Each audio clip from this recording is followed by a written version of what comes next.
I can do better. I'm responsible.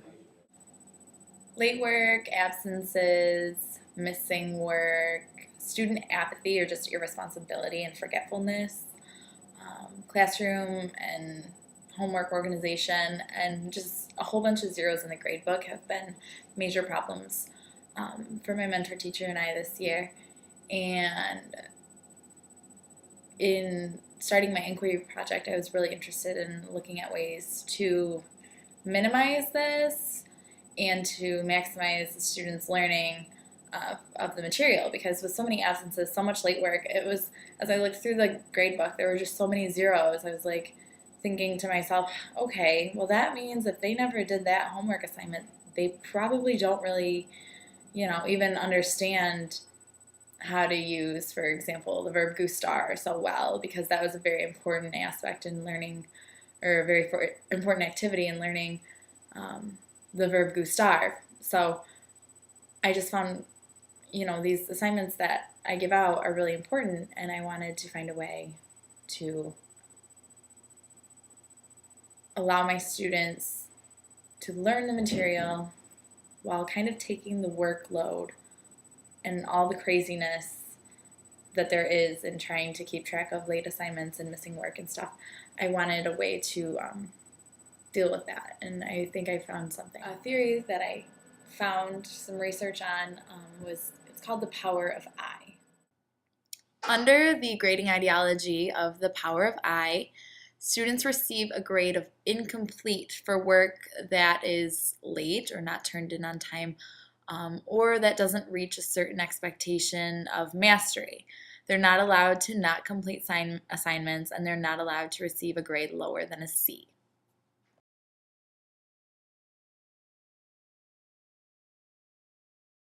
What I was really interested in was finding a way to make the students value the work and still do the work, because I'm assigning it for a reason. I am not just assigning homework for fun, like just to grade because I love grading.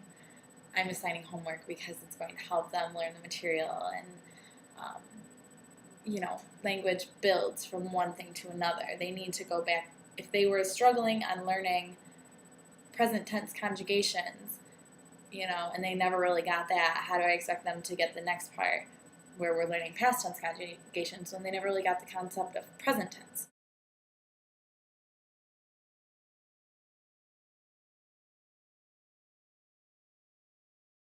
Many times teachers are giving zeros for reasons that are not related to academics. For example, the student was tardy, absent, simply forgot to pick up the makeup work, or was talking in class, what have you. What this does in the grade book is it creates a grade that no longer is reflecting the student's understanding of the material, but is now reflecting the student's behavioral missteps that they've had throughout the semester or the marking period.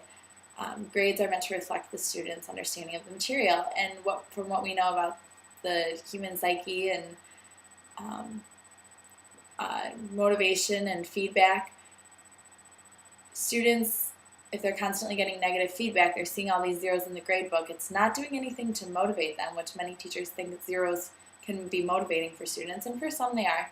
But for students that are struggling with getting many zeros, it just becomes detrimental to their own psyche and their own motivation, because they see it and they don't see a way out. They don't see a way to improve their grade because they're getting all these zeros. Any work that is missing or that is not completed to the standards of the class, which is typically going to be a C, becomes I work. And this I work must be redone at specified times with either the teacher or a tutor after school on special I work makeup days, where students can get all their I work completed and turned in.